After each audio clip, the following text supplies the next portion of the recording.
Welcome to the AFR Saints channel, where we provide you daily content on your favorite team, the New Orleans Saints. Do us a favor and hit that subscribe button. Be sure to leave your comments below and smash that like button. Who dat? What a game for Cam Jordan on Sunday Night Football against Tampa. He was incredible. For his efforts against the Bucs, where he sacked Tom Brady twice, hit him 3 times, forced a fumble, which of course was recovered by Marshawn Lattimore when Tampa was driving.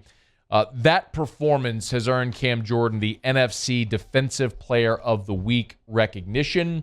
It's the first time he has earned the recognition this year, and the first time he's earned that recognition since 2019. Of course, Cam Jordan missed the game the week prior and came back with a vengeance. He missed the game against the Jets while he was in the COVID protocol, the first game of his entire career that he's missed. And boy, did Cam Jordan make good use of the time off, coming back and earning NFC Defensive Player of the Week honors for the first time in 2 years. I'm kind of wondering if the week off sparked sort of a resurgence in Cam Jordan, or if that performance on Sunday Night Football was just a one-off that we may see glimpses of from time to time here for Cam Jordan in the rest of his career. But is the norm going to be what he's been really for much of the last 2 years?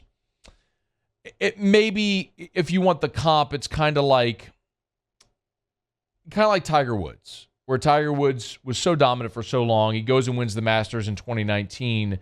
Since then, we thought, man, is Tiger back? Is this going to be a resurgence, him rounding back into form? And I understand he had the car wreck and how that's altered everything. But even before the wreck, he had 2 top 10 finishes after that win at the Masters in 2019.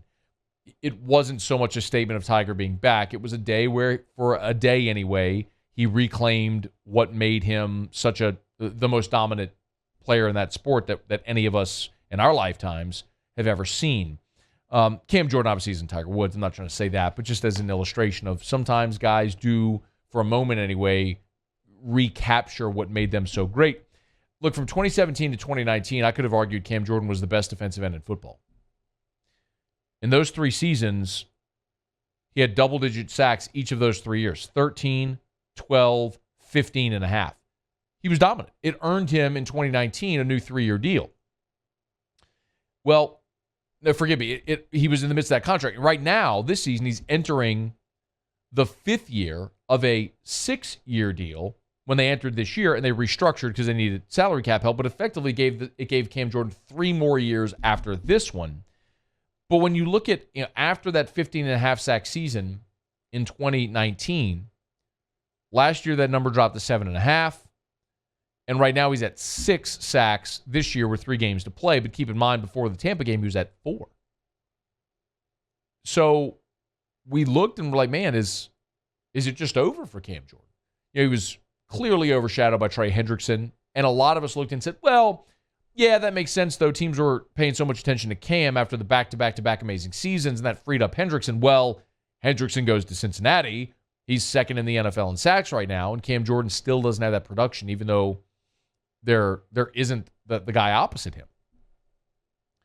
So I'm curious if that week off might have been just a nice opportunity to hit the reset button for Cam Jordan, or if that was just a one-off after the week off. Cam is under contract through the 2024 season. Remember, so they extended him this offseason as a result of having to restructure his deal. So when you look at what Cam Jordan has, on the books for the next 3 years, the Saints don't really have an out for Cam until after the 2022 season. But even then, that number is still high. If you look after 2022, his dead cap number would be $13 million. His cap hit would be $23. His dead cap would be $13, and they could save as much as $9.8 million with a pre-June 1st release or cutting, which I don't know that we ever get to that point. But realistically, Cam Jordan is going to be on this roster through the 2023 season before he hits free agency again in 2024, provided they get to that point. So I would love to see it, but what we have to see for the Saints to continue to be successful defensively is Cam Jordan to play at this level.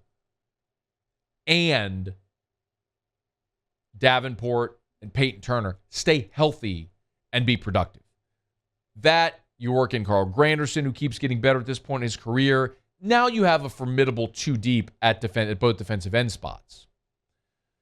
But if Cam Jordan doesn't play at this level, and you have the type of cap responsibility you do, where it's $22.8 million next year, $23 million in 2023, and then $10.2 million in 2024, that's a guy that isn't playing at the level requisite to his cap number. So you, for the Saints' sake, especially when you're paying all the guys you're paying now, you got to hope that what we saw on Sunday night was a reset button for Cam and a resurgence for Cam. And I sure hope it is, because it looks like he's got plenty left in the tank when he plays like that. Hey, thanks so much for watching. Please leave your comments. I love to interact. And be sure to hit the red subscribe button below.